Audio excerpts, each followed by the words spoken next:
श्री हरिवंश, राधे राधे।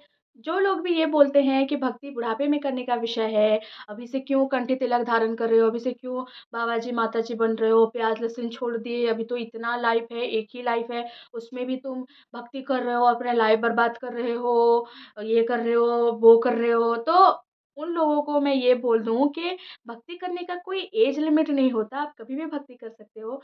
और सेकंड चीज़ ये है कि क्या आप गारंटी दे सकते हो कि आप बुढ़ापे तक ज़िंदा रहोगे?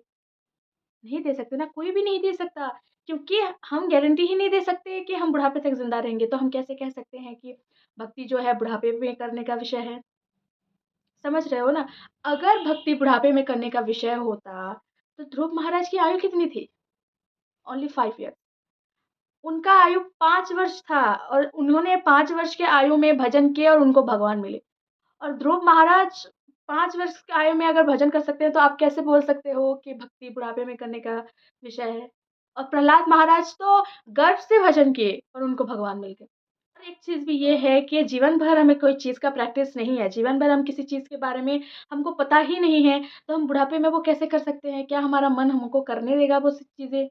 नहीं करने देगा ना। जीवन भर भक्ति नहीं किए हो और फिर ये बोल रहे हो कि आप बुढ़ापे में भक्ति करोगे, बुढ़ापे में हो जाएगा, तो ये कभी नहीं होगा।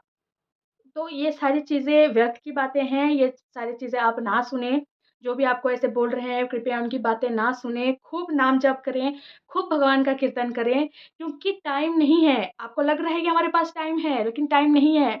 जितना जल्दी हो सके स्पिरिचुअलिटी को अपने जीवन में एंट्री करने दीजिए, क्योंकि स्पिरिचुअलिटी ही ऐसी चीज़ है कि आपको सारी चीज़ों से बचा के रखेगा। समझ रहे हो?